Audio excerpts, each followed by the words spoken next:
Bom, vamos ver agora uma aula e vamos estudar agora as propriedades coligativas propriamente dito. O que são as propriedades coligativas? As propriedades coligativas, elas advêm da adição de um soluto não volátil a um solvente. O que é um soluto não volátil? É um soluto que não vai passar para o estado gasoso quando aquecido. Legal?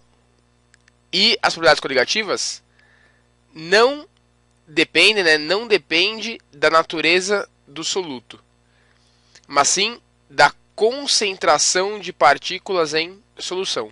Isso é importante. Então ela vem da adição de um soluto não volátil, que não passa facilmente para o estado gasoso, e ela não depende da natureza do soluto, mas sim da concentração de partículas em solução. Mas quais são essas propriedades coligativas e quais os nomes delas, né? Então vamos dar uma olhada aqui, ó. A adição de um soluto não volátil a um solvente pode causar os seguintes efeitos: o abaixamento da pressão de vapor do solvente. Então, a adição de um soluto, ele atrapalha a formação de vapor. Então, abaixa a pressão de vapor. Essa propriedade é chamada de tonoscopia. Diminuindo a pressão de vapor do solvente e fica mais difícil formar vapor, então a gente tem um aumento da temperatura de ebulição. Então, o aumento da temperatura de ebulição, ebulioscopia. Assim como a gente tem um aumento da temperatura de ebulição, fica mais difícil entrar em ebulição, também fica mais difícil congelar. Então a gente tem um abaixamento da temperatura de congelação, chamado de crioscopia. E o aumento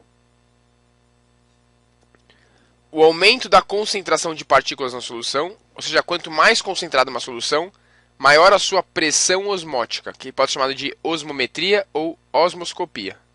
Beleza?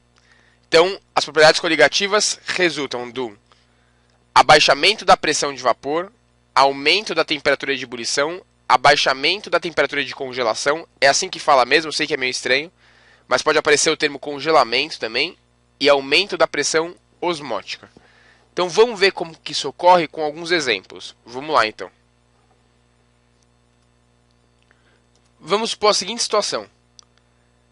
Água pura aqui, temperatura de ebulição 100 graus Celsius, temperatura de congelação 0 graus Celsius. Aqui no primeiro caso, eu vou preparar uma solução adicionando 1 mol de glicose no mesmo volume de água pura que eu teria inicialmente. E aqui no segundo caso, uma solução colocando 2 mols de glicose. Legal? Vamos supor que colocando 1 mol de glicose, a gente tem um abaixamento da pressão de vapor e a temperatura de ebulição vai para 102 graus Celsius. Essa variação de 2 graus Celsius eu estou colocando como referência só para a gente comparar, certo? Não significa que seja esse valor realmente. É para você entender que está aumentando a temperatura de ebulição.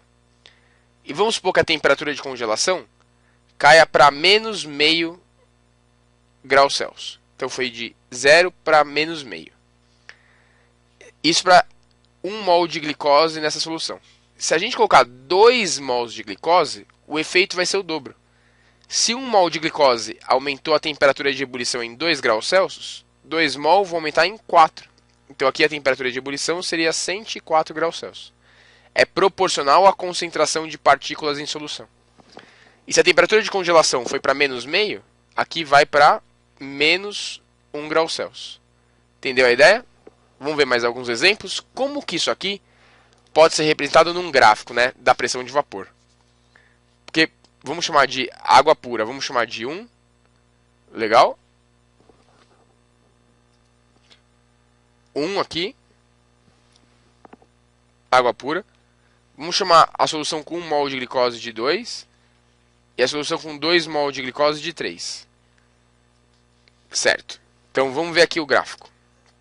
Então aqui a gente tem o gráfico da pressão de vapor dos sistemas apresentados pela temperatura em graus Celsius. Será que dá para relacionar cada um daqueles sistemas com cada um desses gráficos? Sim, né? Esse aqui, que representa por uma certa temperatura uma curva de maior pressão de vapor, tem que ser o solvente puro. o solvente puro sempre vai apresentar maior pressão de vapor, porque o soluto atrapalha a formação de vapor, então água pura. Essa linha do meio aqui, a intermediária, que vai ter uma pressão P2 aqui, pressão de vapor P2, é onde a gente tem a água mais 1 mol de glicose. E a última linha, que mostra a solução menos volátil, pressão de vapor P3, é onde a concentração do soluto é maior.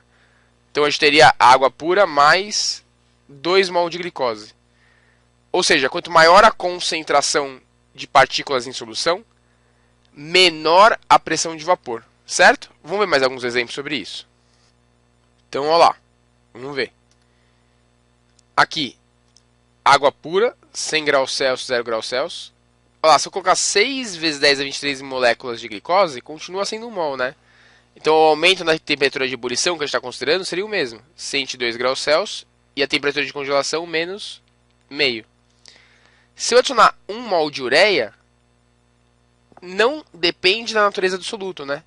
Então, se é 1 mol de ureia e 6 vezes 10 a 23 moléculas de glicose, que é 1 mol, o efeito vai ser o mesmo. Temperatura de ebulição, 102 graus Celsius, e a de congelação, menos meio grau Celsius. Se eu colocar 2 mols de frutose, que é o dobro da quantidade que eu coloquei de glicose e ureia, considerando sempre o mesmo volume de solução, 2 mol, o efeito coligativo seria o dobro, a temperatura de ebulição 104 graus Celsius e a temperatura de congelação menos 1 grau Celsius. Pegar a manha, dá para representar isso aqui num gráfico? Vamos ver. Então a gente tem 4 sistemas, né? Sistema 1, 2, 3, sistema 4 aqui. Legal, vamos lá então. Aí você fala, pô, professor, você errou, porque são 4 sistemas, só representou 2 gráficos. Desculpa, 3 linhas, né? 3 gráficos. Não, não errei.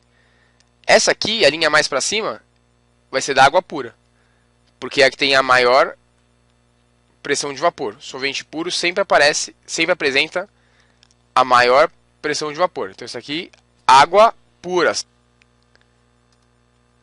A linha do meio, ela representa a solução que tem tanto 1 mol de glicose ou tem 1 mol de ureia, porque não depende da natureza do soluto, né? Se a gente colocou a mesma quantidade de glicose e de ureia, a linha que representa a pressão de vapor das soluções vai ser a mesma. E a menos volátil, que está mais para baixo, seria aquela que apresenta 2 mol de frutose. Tudo bem? Pegou a manha aí? Então tá bom. Mas e se caso o soluto for iônico, né? Então, se o soluto for iônico, precisa tomar cuidado com a dissociação dele. Tem uma tarefinha para você fazer, a gente já volta para ver isso aqui no próximo vídeo. Até daqui a pouco.